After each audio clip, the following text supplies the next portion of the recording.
Hola a todos, bienvenidos a la segunda semana del curso. Em, un par de anuncios por si es que no tuvieron algún problema con aula virtual o no pudieron leer todos los contenidos. Durante la hora de clase, las 4 horas de clase, va a estar abierta en el Blackboard una sesión en la que nos podemos comunicar tipo chat por si tienen alguna pregunta o alguna duda con respecto a esta tarea y a la tarea de la semana pasada.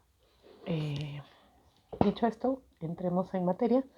En esta segunda clase vamos a entrar ya en las definiciones de qué es la teoría de la arquitectura, y para esto vamos a empezar hablando de tres esferas del conocimiento, que son la historia, la teoría y la crítica, que son tres maneras de hacer arquitectura que se entrelazan entre sí, pero como dice la lectura que les va a tocar revisar hoy de Marina Weissman, son tres modos de reflexionar sobre la arquitectura, ligados, confundidos, pero que se diferencian básicamente por sus métodos y objetivos, y además cumplen diferentes funciones.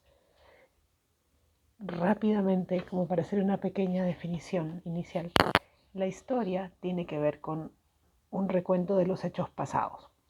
Eso es bastante obvio y es con lo que más familiarizados están. La crítica tiene que ver con una reflexión puntual que tiene como objetivo hacer ver los diferentes aspectos de una obra arquitectónica en este caso.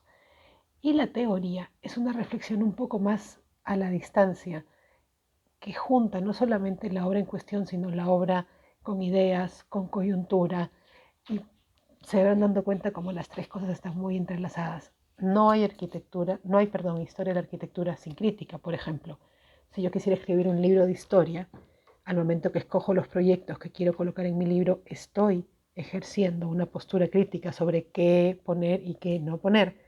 Al momento de armar mis capítulos, estoy tomando un marco teórico que me permita agrupar a los modernos, agrupar a los premodernos, etc.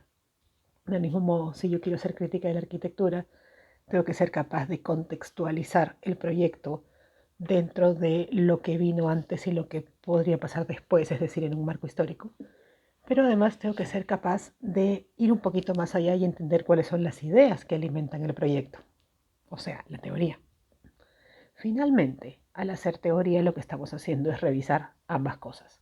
Las posturas personales y sociales con respecto a un edificio o a un hecho arquitectónico, es decir, la crítica, y el panorama, los hechos que nos han llevado a una determinada situación arquitectónica, por lo tanto, la historia. Esto que ha sido un resumen un poco cortito, lo define Marina Weissman en un texto breve, interesante, un poco complicado de leer, que se llama La historia de la teoría y la crítica, que lo van a poder encontrar en el aula virtual. Entonces la primera tarea es esa, leer el texto y trabajar el texto según las instrucciones.